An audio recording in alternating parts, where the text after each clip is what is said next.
Olha, é com muita alegria que a gente traz essa notícia. Alagoas registrou ontem a menor taxa de internação ou o menor número de internações por Covid-19. Isso mesmo, o menor número de internações por Covid-19 desde o início da pandemia. A repórter Beatriz Lacerda está ao vivo com a gente, a notícia é boa, mas é claro que a gente tem que sempre lembrar que a pandemia está acabando. Nós estamos vencendo com vacina, tá? Vacina. Beatriz Lacerda, boa noite. Notícia positiva para a gente começar a semana respirando um pouco mais tranquilo, não é? Boa noite.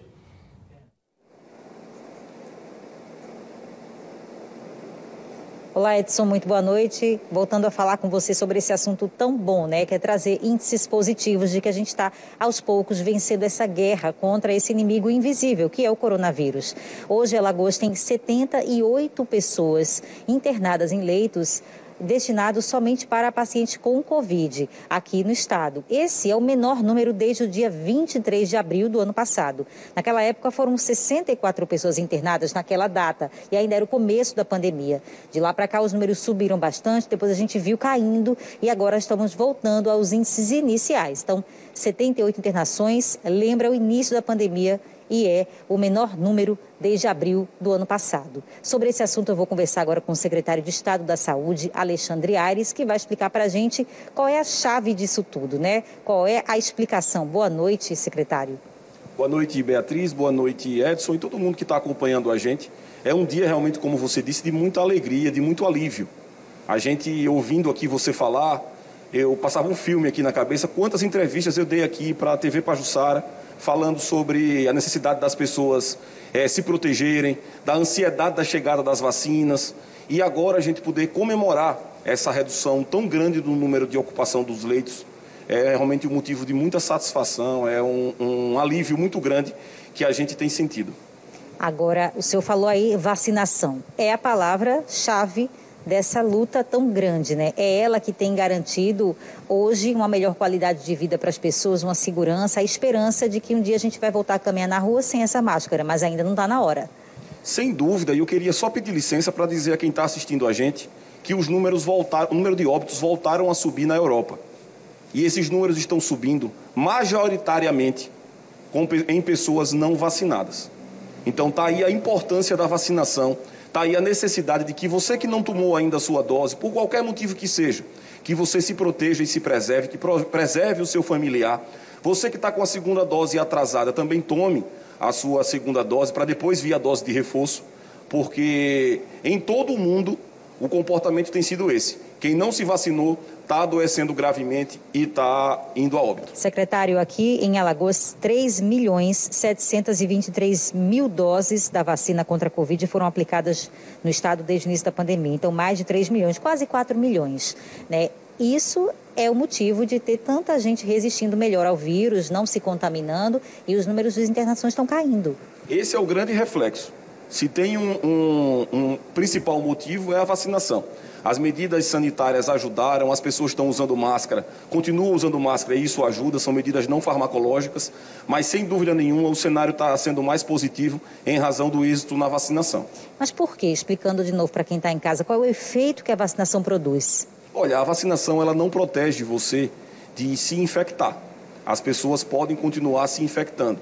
Agora ela evita que você agrave. Ela traz uma imunidade para o corpo humano, evitando que você agrave. Então, você pode até se infectar com a Covid-19, mas você não vai agravar e não vai, consequentemente, correr riscos de morte. Então, vamos trazer aqui outro dado que clarifica bem essa ideia, né, da diferença de momentos críticos e momentos de alívio como hoje.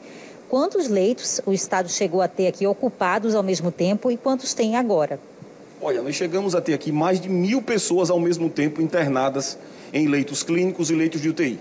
Vocês lembram que o Estado fez um grande esforço e chegou a ter 1.500 leitos disponíveis. Destes, 400 eram leitos de UTI. Nesse total, a gente chegou a ter mais de 1.000 pessoas, Beatriz. É muita gente internada. Para agora a gente fazer esse reflexo, essa reflexão, e analisar esses números com somente 78 pessoas internadas. A gente não vê a hora de poder dar uma entrevista a você, a conversar com quem está em casa, anunciando que a gente não tem mais paciente em leito clínico e em leito de UTI. Agora, o Hospital da Mulher, ele hoje atende exclusivamente pacientes com Covid ainda. Qual é a previsão de que o hospital, então, passe a atender de novo aquele público para o qual se destina, né? As mulheres com as suas várias demandas? Isso, a gente já está iniciando essa transição. O Hospital da Mulher é um equipamento muito importante. Foi e continua sendo no enfrentamento à pandemia, mas ele tem um potencial para atender pacientes com outras enfermidades. Então, a gente já está iniciando essa transição e eu acredito que até o final do mês a gente vai anunciar a retomada de alguns procedimentos no Hospital da Mulher. Muito obrigada por suas informações. Então, Edson, é bom a gente sempre estar fazendo aqui esse balanço, né? São muitos números, muitos dados, a gente tenta traduzir isso para o público que está em casa perceber que a gente está num momento bem importante aí de guinada, né? De retomada dessa vida normal que a gente tanto quer, Edson. Exatamente, Bia. E como o secretário falou, né, é fundamental a gente entender que os casos estão caindo também e principalmente por conta da vacinação. Queria cumprimentar o secretário, dar boa noite a ele também e queria que o senhor reforçasse mais uma vez, secretário, porque assim, em relação a esses números, a gente está acompanhando aqui no Cidade desde o início da pandemia. Acho que ele não está me ouvindo. Vamos ver se a gente ajusta aí o áudio dele e assim que ele estiver ouvindo, ele vai me... Está me ouvindo, secretário? Está ouvindo. Então, desde o início da pandemia, Alagoas teve uma oscilação muito grande em relação à ocupação de leitos, né? E aí, o senhor bem retratou aqui, chegamos a passar de 1.000 leitos ocupados, né? O Estado sempre foi aumentando para a gente nunca ter uma fila de espera. E ainda bem, diferente de outros estados, nós não tivemos essa fila de espera em relação a leitos de UTI, principalmente. Hoje, quantos leitos Alagoas ainda tem para o tratamento da Covid, como um todo, secretário?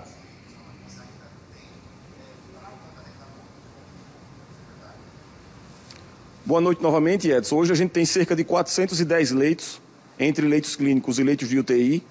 Esses leitos majoritariamente estão no Hospital da Mulher e hoje a gente tem uma ocupação de 19%, cerca de 78 leitos ocupados.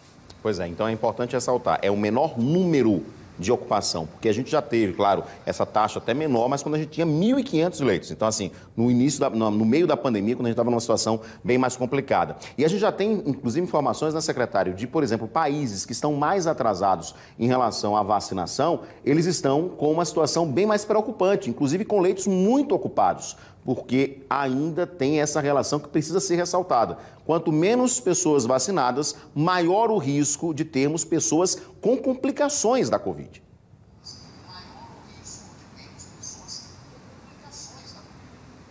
Esse cenário ele é muito objetivo, Edson. Não há, no momento, necessidade da gente continuar discutindo de maneira subjetiva a necessidade da vacinação das pessoas. Esse ponto é muito claro, as pessoas devem se vacinar. Não cabe interpretação nesse sentido. As pessoas devem se vacinar pensando em si próprio, pensando na coletividade. Então, quem ainda não tomou deve tomar a vacina. Quem está com a segunda dose atrasada precisa tomar para que a gente mais rapidamente saia disso. E a maior demonstração é aquilo que eu disse, que você agora falou um pouco também. Nós estamos observando o que está acontecendo na Europa. Nós temos países como a Rússia que está passando por sérias dificuldades porque a população não tem se vacinado. Exatamente. Secretário, o senhor falou aí sobre a retomada dos serviços no Hospital da Mulher. O Hospital da Mulher foi um daqueles hospitais, né, inaugurados em meio à pandemia e que, ainda bem, que já estavam bem adiantados para serem inaugurados, né? Mas, assim, a partir de quando, né, o senhor já falou nas próximas semanas, mas quais os serviços inicialmente vão ser direcionados para o Hospital da Mulher quando ele deixar de ser exclusivo para a Covid?